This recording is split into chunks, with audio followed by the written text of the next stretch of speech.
ഇന്ന് നല്ലൊരു അടിപൊളി സോസേജ് തോരൻ ഉണ്ടാക്കാം. അപ്പോൾ ഞാനൊരു ഉള്ളി കട്ട് ചെയ്തെടുത്തിട്ടുണ്ട്, കൂടെ പച്ചമുളകും. അതിലേക്ക് ചെറുതായി അരിഞ്ഞു വെച്ച സോസേജ് ഇട്ട് കൊടുക്കാം. ഇനി അതിലേക്ക് കുറച്ച് മഞ്ഞൾപ്പൊടി, ആവശ്യത്തിന് മുളക് പൊടി, പിന്നെ കുറച്ച് കുരുമുളക് പൊടി,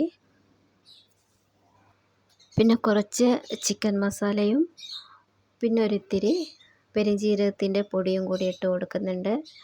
പിന്നെ ആവശ്യത്തിന് ഉപ്പും കൂടി ഇട്ട് കൊടുക്കുക. പിന്നെ ചതച്ച് വെച്ച ഇഞ്ചിയും വെളുത്തുള്ളിയും പച്ചമുളകും കൂടി ഇട്ട് കൊടുക്കുന്നുണ്ട്. പിന്നെ കുറച്ച് തേങ്ങ കുറച്ച് അധികം ഇടാം, ഞാനിവിടെ കുറച്ചേ എടുത്തിട്ടുള്ളൂ. പിന്നെ കൈകൊണ്ട് തന്നെ നന്നായിട്ട് കുഴച്ചെടുക്കണം.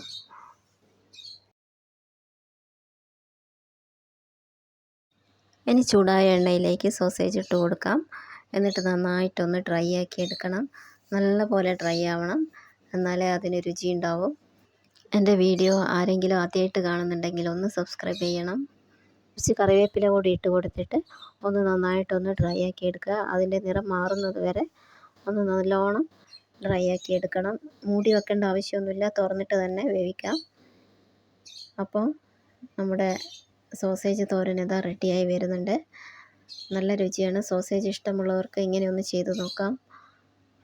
തേങ്ങ കുറച്ച് കൂടുതലിട്ടാൽ കൂടുതൽ രുചി ഉണ്ടാവും. അപ്പം ഞാൻ കുറച്ചേ എടുത്തിട്ടുള്ളൂ. അപ്പം നമ്മുടെ സോസേജ് തോരൻ ഇവിടെ റെഡിയായി.